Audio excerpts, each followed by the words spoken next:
God aften. Tretrinsreglen med Emil og Niklas. Første punkt. Funktionstilvæksten. Der har vi delta y. Og det er simpelthen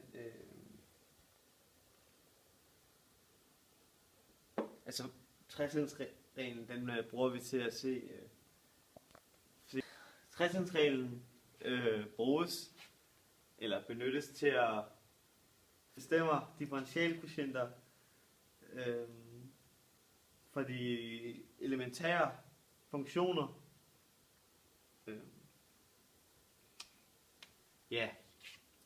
Første punkt er funktionstilvæksten delta y, som er lige med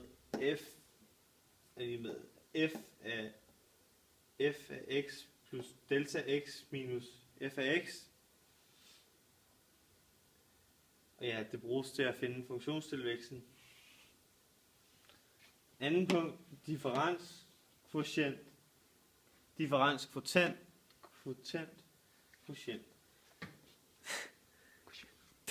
Anden punkt, differenskvotient. Delta y divideret med delta x er lige med. Det vil også oversætte delta y til herop. Skriver vi her, at f af x plus delta x minus f af x divideret med delta x. Og det er sekantens hældning. Tredje trin, differentialkvotienten, er hvor delta x går mod 0, og man bestemmer grænseværdien af den reducerede differenskvotient. Så differenskvotienten f af mærke x fremkommer.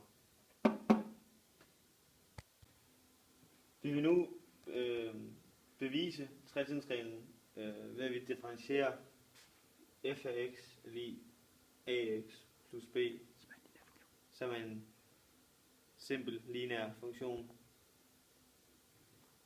Vi har første trin her ved som jeg også havde før, funktionstilvæksten. Det vi gør, det er at vi sætter den her ind i, så vi får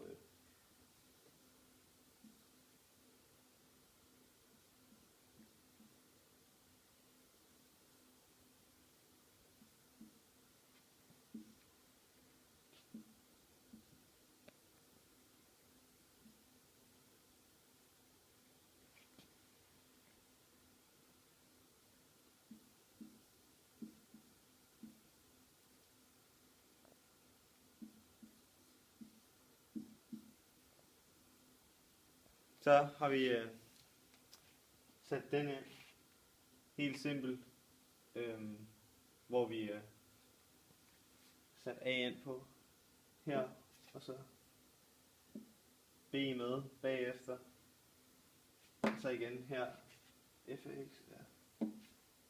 Ja, simpelt. Ikke simpelt. Det er ikke simpelt. Det er svært. Nu tager vi a, fordi vi vil have fjernet den her parentes, og så ganger vi a ind i parentesen, og vi får ax plus a delta x plus b minus ax plus b. Og til sidst så vil vi hæve den sidste parentes samt det forkorte. Vi vil gerne forkorte det.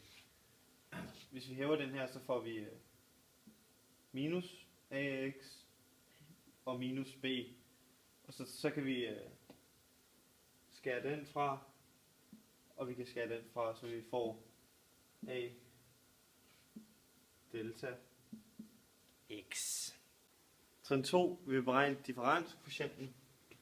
Det gør vi ved, at vi har fandt ud af, at delta y var det samme som a delta x, så derfor kan vi skrive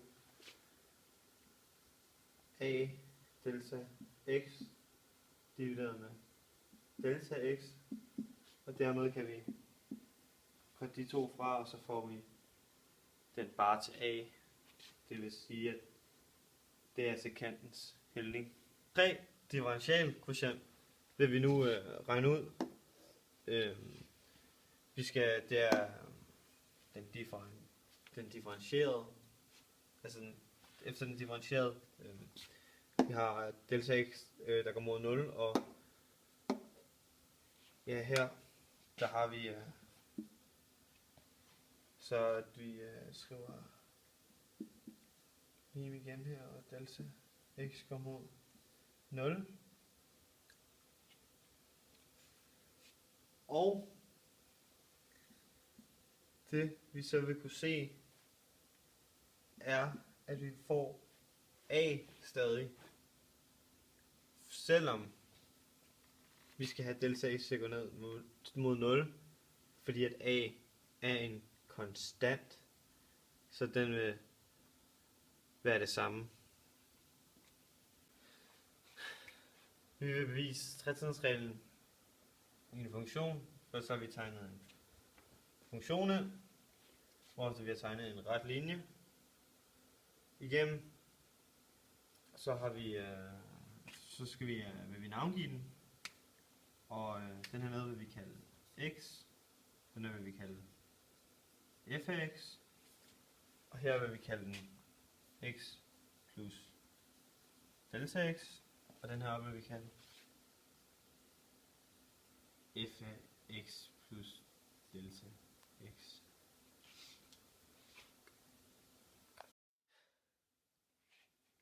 Forskellen mellem de her to vil vi kalder vi, hvad hedder den?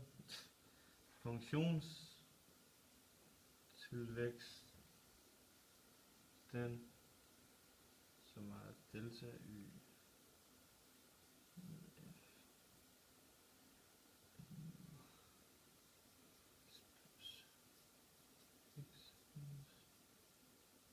x.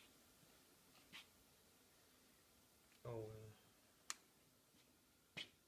ja. Hernede har vi afstanden mellem x og x plus delta x,